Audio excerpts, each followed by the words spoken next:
Bonjour et bienvenue à Urgence économique.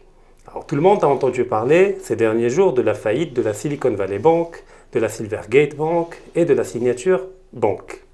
Alors cela n'est pas sans nous rappeler la tristement célèbre faillite de la Lehman Brothers avec toute la crise qui s'en est suivie. Alors aujourd'hui, doit-on s'inquiéter de ces faillites-là ou doit-on les lire uniquement comme des faillites sectorielles limitées à la tech? Mais pour ne rien arranger, le monde ne va pas mieux. C'est-à-dire indépendamment des faillites bancaires, il y a également des problèmes au niveau des matières premières et des matières énergétiques avec des risques de nouvelles flambées des cours à tous les niveaux. Et le Maroc se doit de tenir compte de toutes ces évolutions-là afin de les intégrer dans une politique proactive et anticipatrice. Alors pour en parler, nous avons la chance d'accueillir Oussama Wassemi. Bonjour. Bonjour. Merci d'avoir l'invitation. Merci à vous d'avoir accepté à nouveau. Ramadan Moubarak, Inch'Allah. Tous mes meilleurs vœux, ainsi que tous les spectateurs. Et je les souhaite que les vœux soient réalisés durant ce mois sacré, Inch'Allah. Inch'Allah, Allahumma amin. Amin. Alors, je rappelle que vous êtes spécialiste et expert en intelligence économique et en supply chain.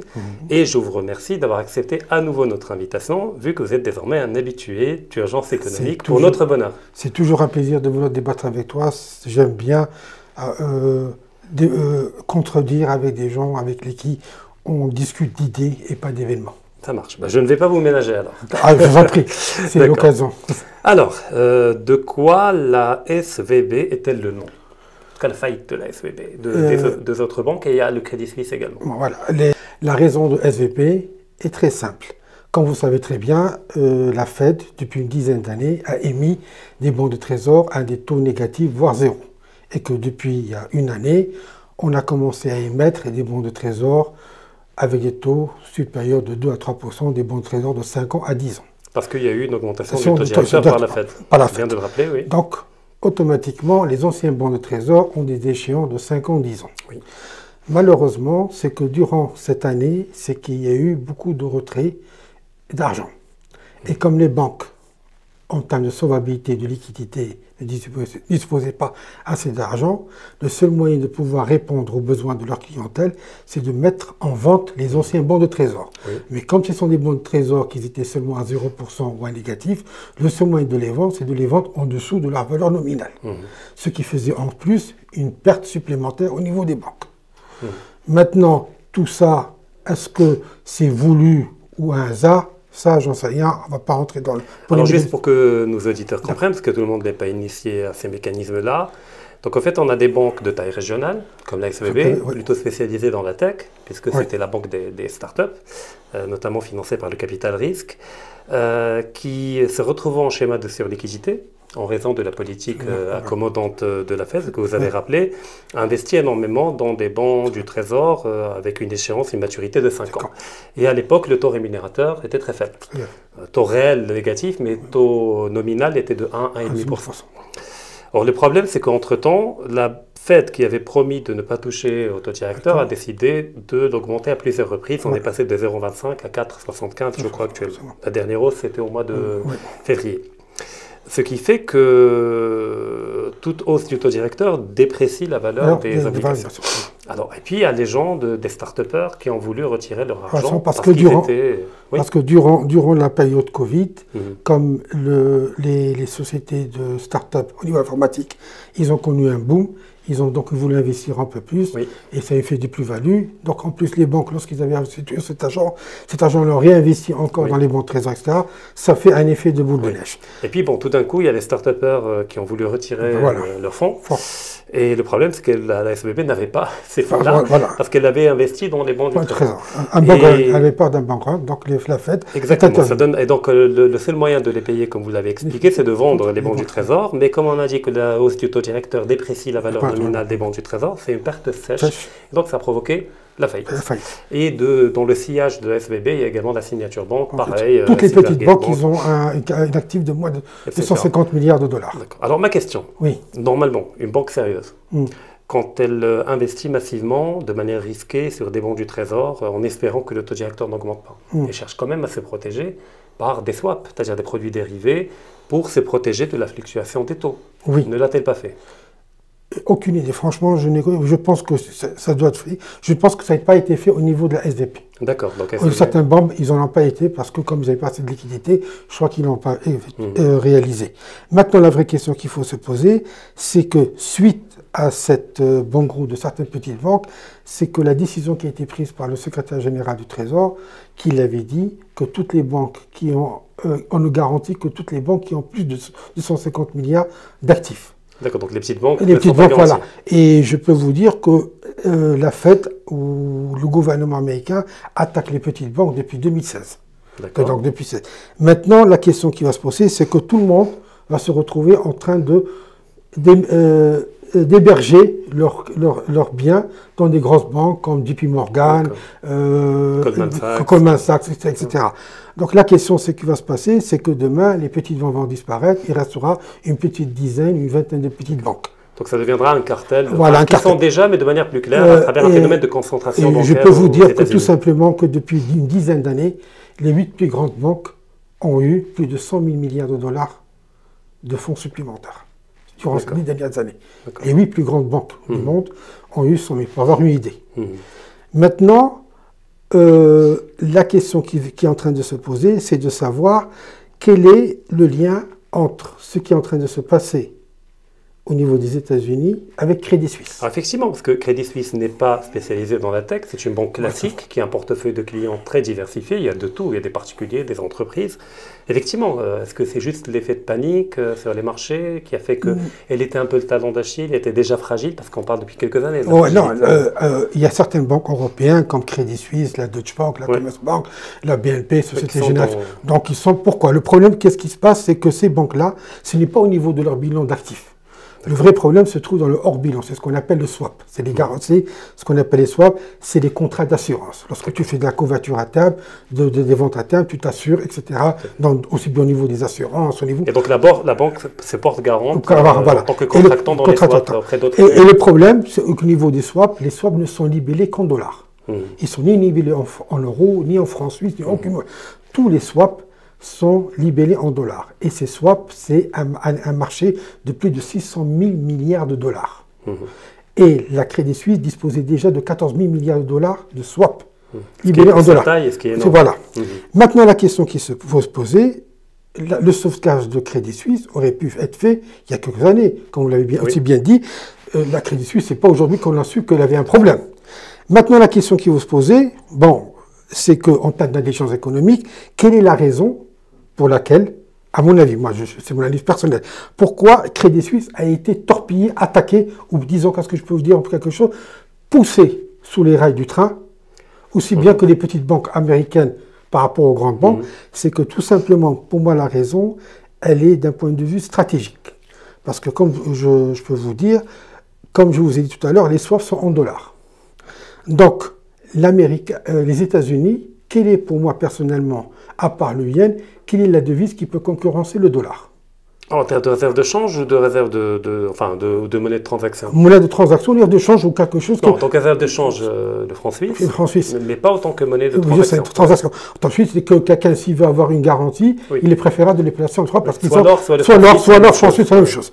Donc, pour éviter que le franc suisse demain devienne un concurrent du dollar, il a été préférable de torpiller le franc suisse, de pouvoir garantir une certaine hégémonie ou une certaine garantie du dollar. Ça, c'est une analyse personnelle. Donc le but est de discréditer le système bancaire suisse comme étant fiable. Voilà. Et la raison pour laquelle, c'est que vous avez juste après la reprise de Crédit Suisse par UBS, l'ensemble des banques centrales anglaises, suisses, européennes, japonaises et américaines, et dont j'ai oublié, ont tous garanti le dollar. Maintenant, je me suis en train de me dire, est-ce que derrière tout ça, est-ce que les États-Unis n'ont pas militarisé et matérialisé le dollar au niveau du besoin européen?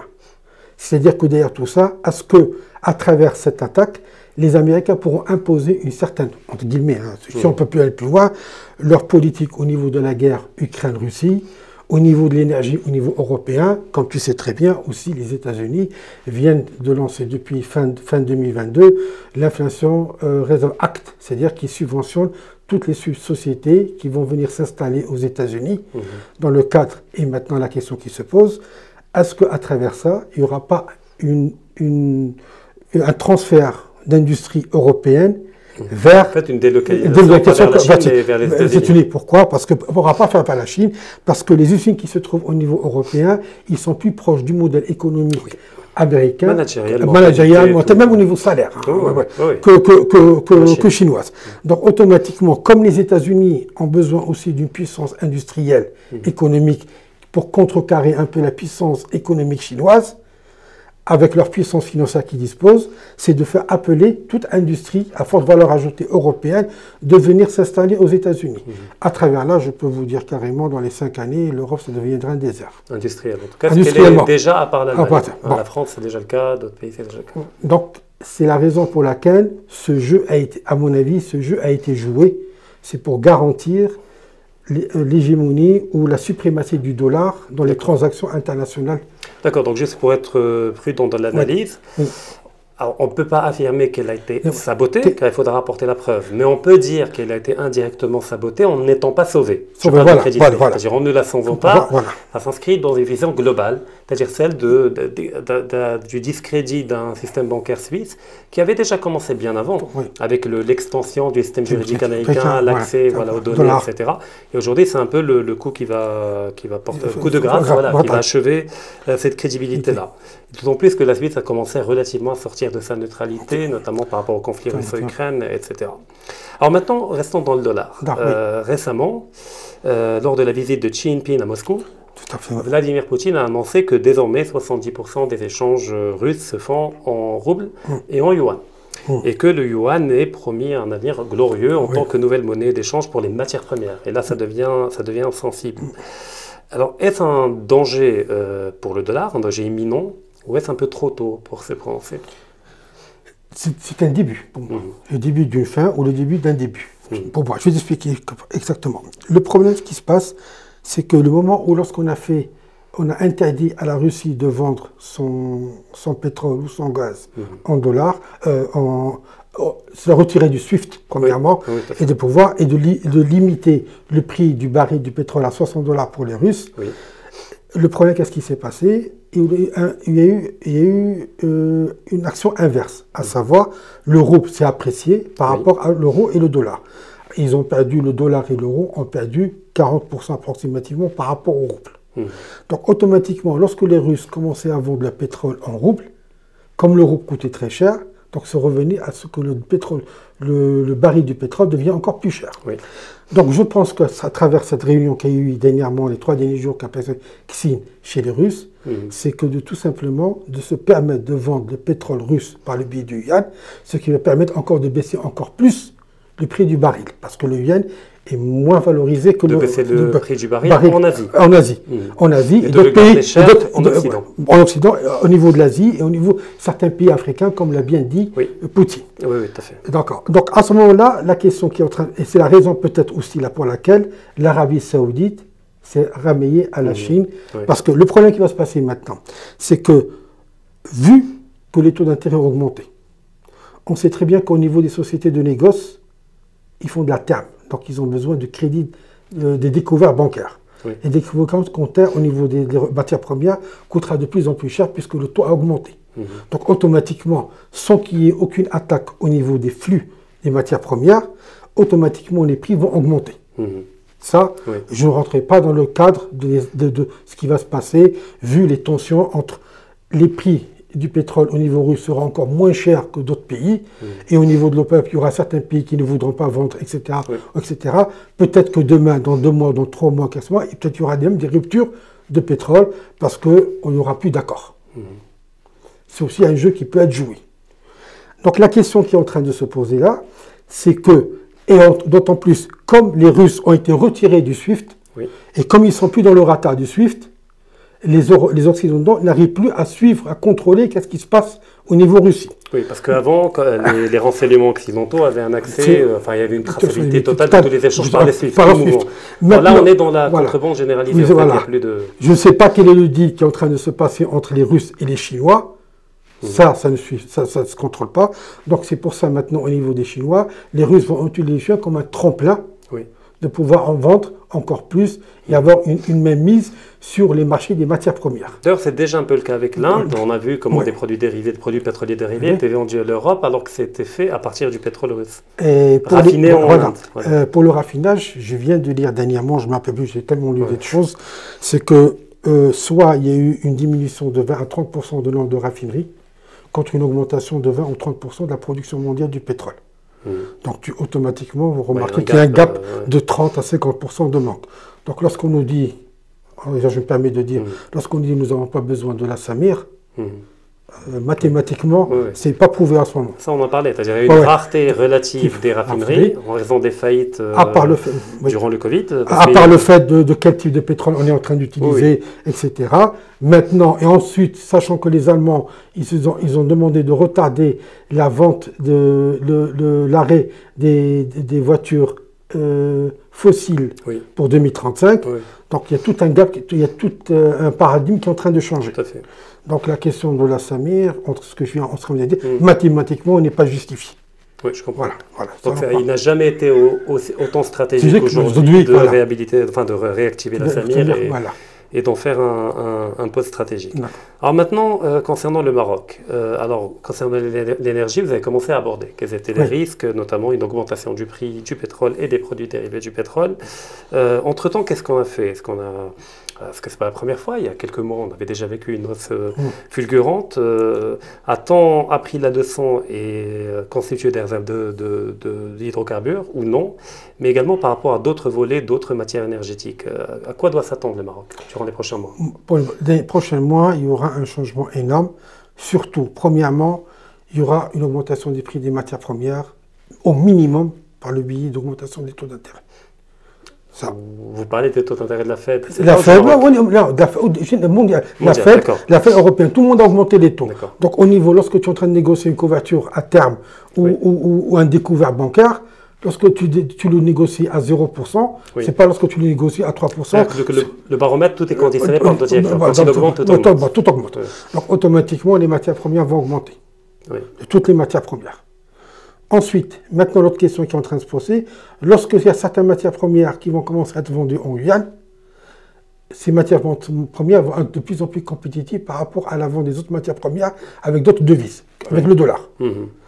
Donc, à ce moment-là, il y aura un effet au niveau des flux de quantité de matières premières parce que tout le monde se battra à aller acheter la matière première chez le moins cher que chez les autres. Donc, automatiquement, il y aura un goulot d'étranglement quelque part et qui fera encore plus augmenter les prix des matières premières.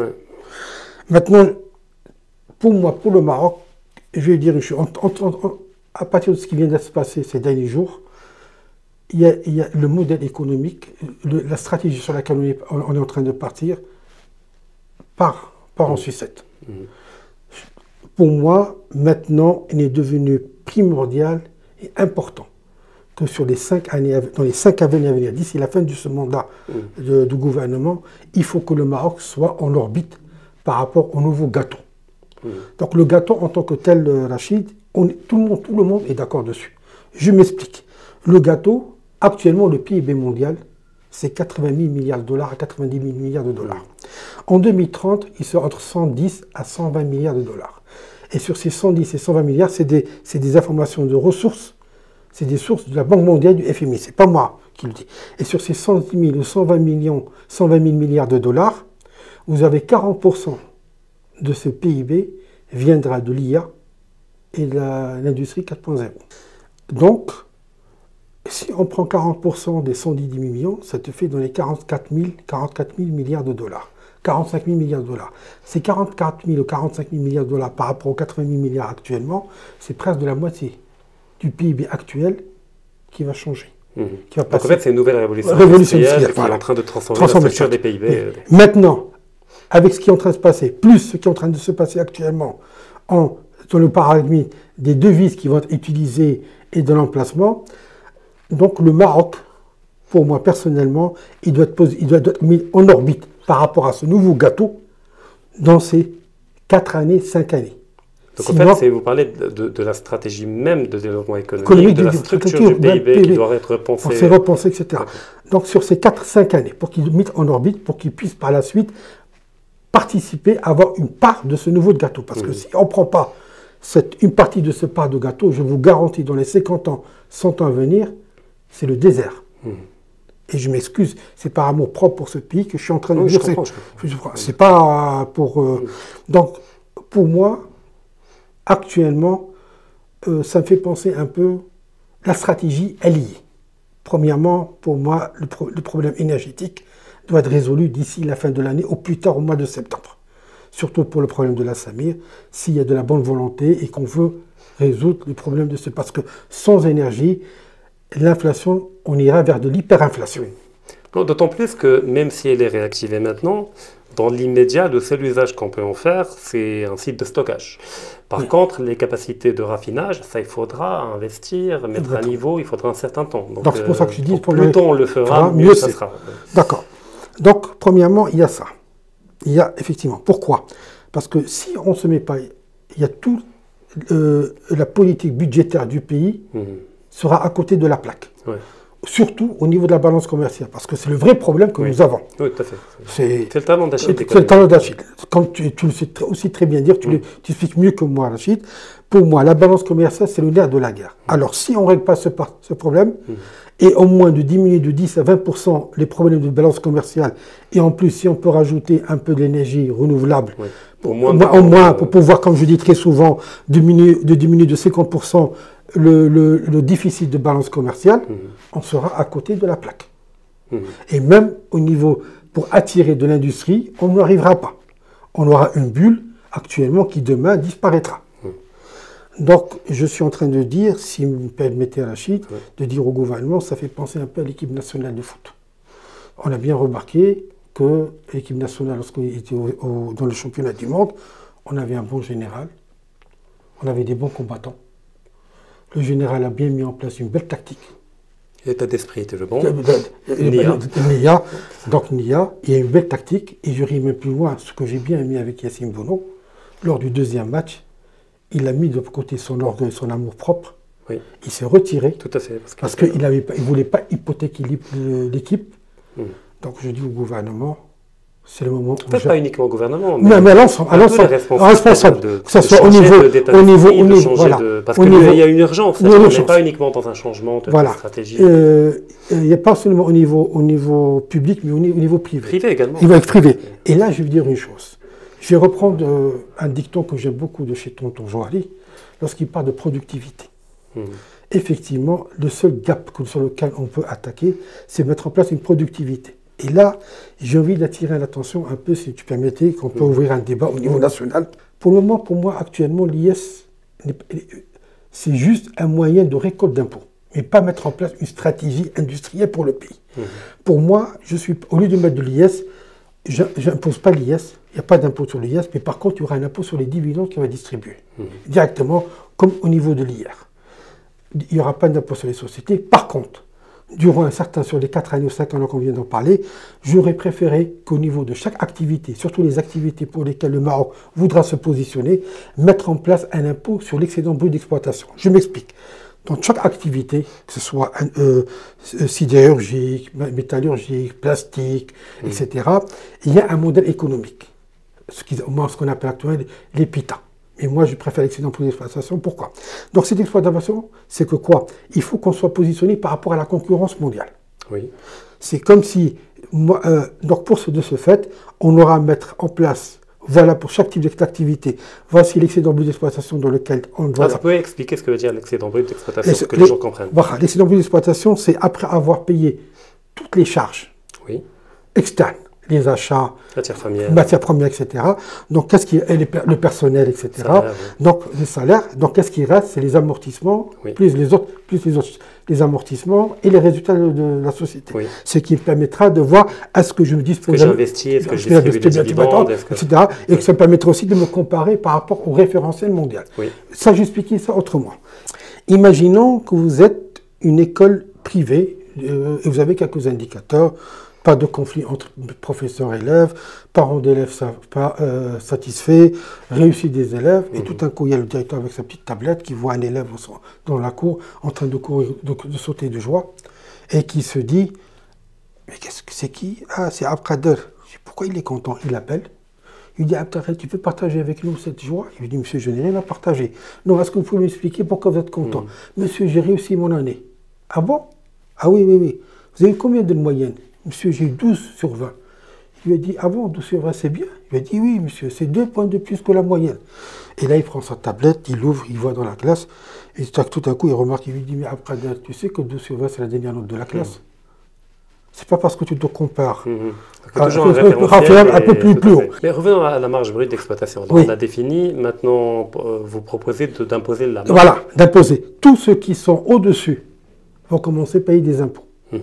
Parce que tu es, quelque part, tu n'es pas à la hauteur des demandes.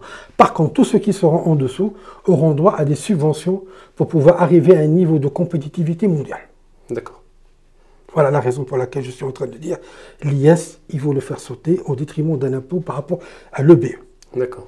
Donc en fait, il ne faut plus penser la fiscalité uniquement en termes de recettes, en termes de recettes, mais de la penser comme étant un facteur de compétitivité à l'international et un facteur qui stimule également les entreprises afin de les orienter.